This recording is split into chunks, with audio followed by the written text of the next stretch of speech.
Time to pull up a chair. We've got another great story for you today in the R Lounge. Living with in-laws is like having a blender in your kitchen. It might sound like a good idea, but things can get messy real quick. Today in the R Lounge, welcome to the In-Law Inn. Up first, doing the right thing quickly turns so wrong for these newlyweds. Mother-in-law frequently interrupt our intimate moments. My husband and I got married a year ago. He and I didn't live together before. In fact, we hardly saw each other because we worked and studied at the same time, so our time was quite limited.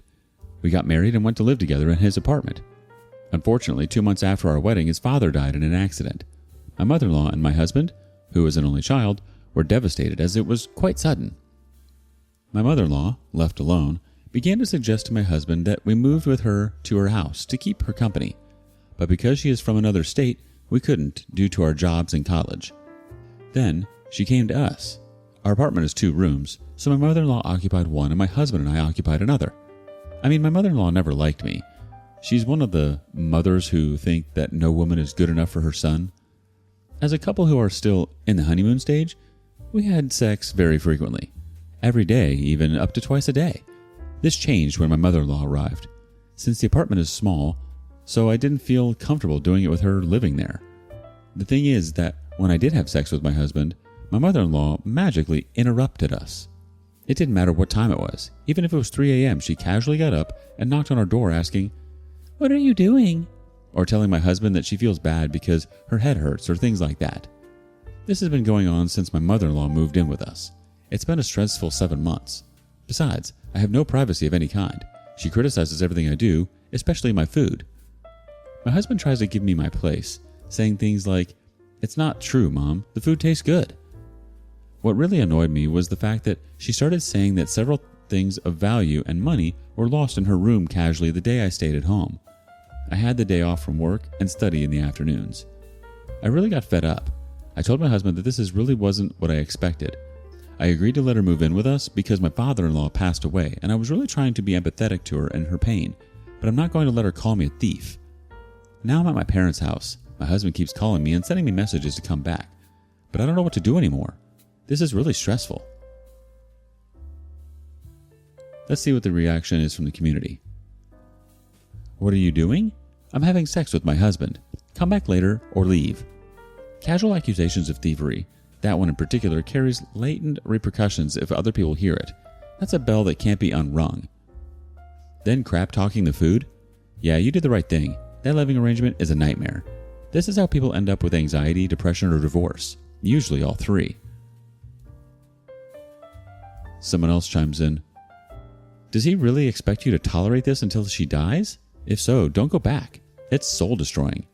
If he moves her out, and pretty far away, not next door for example, you can consider going back. Someone else chimes in. Tell the hubby he has 2 choices. Be married to you or married to mommy. Yikes. I'm so sorry, OP. To think that she knows what's going on in there behind closed doors and then continues to try to interrupt you anyways is heinous. The time to talk to her about leaving and making her own way is long overdue. Your husband has to understand that. You've done way more for her than was required. You tell your husband that your mom has to go, or else that bedroom will be drier than the Sahara Desert. Hello, good evening. Thank you all for your advice and comments. I tried to read them all. I wanted to give you a little update. I returned with my husband last Thursday. While I lived with my parents, we were talking and seeing each other. The first time I agreed to talk to him, I told him that he really had to do something about his mother because our relationship was going down the drain. He kicked his mother out. She didn't take it so well. Remember how I told you she wanted to sell her house?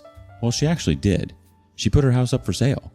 What surprised me so much is that she listed her house for sale at well below the average cost considering where the house is located. Apparently, she was about to close the deal with some potential buyers. She hasn't communicated with anyone since she left. We also don't know if she returned to her house. And now everything is fine. My husband also thanked me because he couldn't stand having his mother in an apartment anymore. I also made it very clear to my husband that if his mother had behaved differently, I would never have really minded if she stayed with us. I feel a little bad for her, but she really brought it on herself. I was always kind despite her treatment. Thanks guys for your comments and advice. A couple more reactions from the community. Glad your husband backed you up. Here's hoping he continues to hold the line. Another person says, great update. The real shame is that it took you leaving for him to actually do anything about her.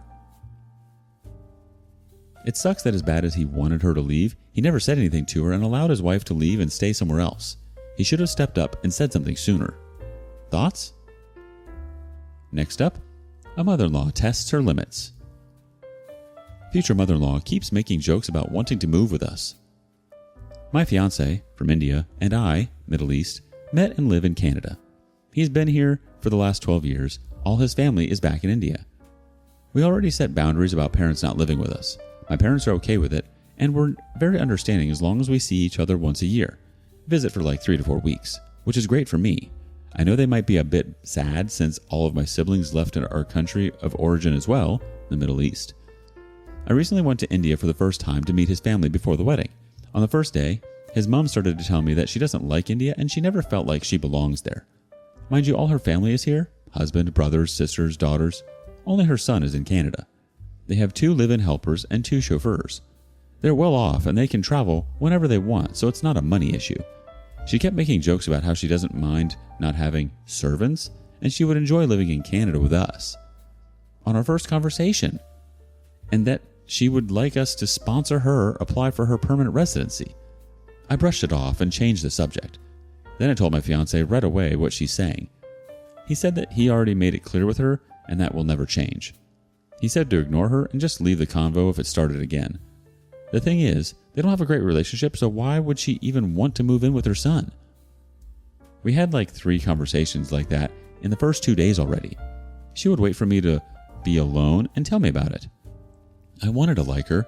She seemed sweet at first, but after that, I just feel like she's pushy and I just don't want to be alone with her ever. I'm already hating the 3 weeks a year she'll stay with us. That's our agreement. Maybe I'm overreacting, but those conversations just made me repulsed by her. Anyone had the same experience? Sometimes I feel like I want her to hate me, so she doesn't even think about it. She has 2 daughters in India that she doesn't seem to care about. So sad. I wouldn't want to leave my daughters and husband and sister just to be with my son. Let's check in with the community to see some reactions. I hope you and your husband are prepared for mother-in-law to try and extend her 3-week stay. Someone else responds, that would be a hard no. I'd make sure she had a return flight back before allowing her to come. The next person says, spoiler, it's not a hint. Walking away when she starts the conversation won't stop her. You need to say something like, that won't be happening, then stare her down. Another person chimes in, I would be saying, let's get fiancé in here, because this would never be a just one of us conversation. I'm not discussing this with you on my own. You don't know what your fiancé is saying to her. I mean, it is probably something a bit bland. Maybe we'll discuss that later, or something. But you need him to shut it down, right now, in front of you, so that you are both on the same page. And you need to do that before you get married, and it is forced upon you. Basically, halt her in her conversation and get your partner in there for the rest of the conversation. It's not unreasonable. Extra people living in your home is definitely something you both need to be on the same page with. The fact that she has kids there that she doesn't care about suggests that she's just wanting to go to Canada for her own selfish reasons. It's likely that if you did sponsor her and she did go to Canada, you likely wouldn't see her all that much. I mean, you could really play the game and say really bad things about Canada and make it seem undesirable. What would you do? Next up, the baby name game. Just know mother-in-law won't accept that my baby isn't named after her mother. My husband and I named our baby girl a name we thought was beautiful. I chose this name for my future baby when I was a child myself. It actually took some convincing for my husband to agree. When I suggested the name, he said, no, that's an old lady name. I told him I couldn't imagine an old lady with that name, and he said it's because it's his grandma's name, his mom's mom. He said that if he wanted to honor a grandmother, he would honor his dad's mom because he was close to her. He specifically didn't want this name for our baby because he didn't want to name her after his mom's mom. They weren't close, and I was only able to meet her twice before she passed. We ended up naming our baby the name anyway because it was special to me and because it was fitting. We both fell in love with it. To my absolute horror, my just-know mother-in-law has come to believe our little girl was named after her mother. I pulled my husband aside and asked him to correct it. I explained that it was extremely important to me that his mom not think the baby was named after her mom, who was an acquaintance to me. My own grandmother practically raised me, and it just felt so wrong. So, I overheard him explain to her that while it is the same name, I actually chose it when I was a child and it is special to me because of that. Well, that was about a month ago. Last night, I was visiting with Just No Mother-in-law, and she asked me who chose that name. I said I did. She then proceeded to thank me and said it was so sweet of me to name my baby girl after her mother. I politely explained the real story behind the name, and she responded with thank you again, ignoring what I was saying, and proceeded to tell another family member right in front of me how sweet it was of me to name her first granddaughter in honor of her mom. I was livid. I pulled my husband aside, and he said there is nothing he can do. Her entire side of the family believes our daughter is named after Just No Mother-in-law's mom now. I'm extremely bothered by this, but he says to let it go and just let them be happy. Am I crazy to be outraged? Is this a hill worth dying on, or should I just let them be happy? I don't know if I can get off this hill, to be honest, but I'll take any advice you all have for me. Update. Thank you everyone for your comments. You've really helped me put everything into perspective. I am a new mom and wasn't operating on much sleep when I posted this last night. I was feeling very upset and fixated on this, and wasn't seeing the big picture. I think I really needed a reality check and some sleep. I'm going to take your advice and just let this one go. It is a beautiful name, and I'm glad it has meaning for everyone involved. I would just continue correcting her and anyone who said any different than you. And maybe even make a point of making a post on social media and say her name has no particular relation to anyone. But again, it's up to you if you want to die on that hill. You have a healthy daughter with a beautiful name, and that's all that matters. All the best, OP. Would you let it go?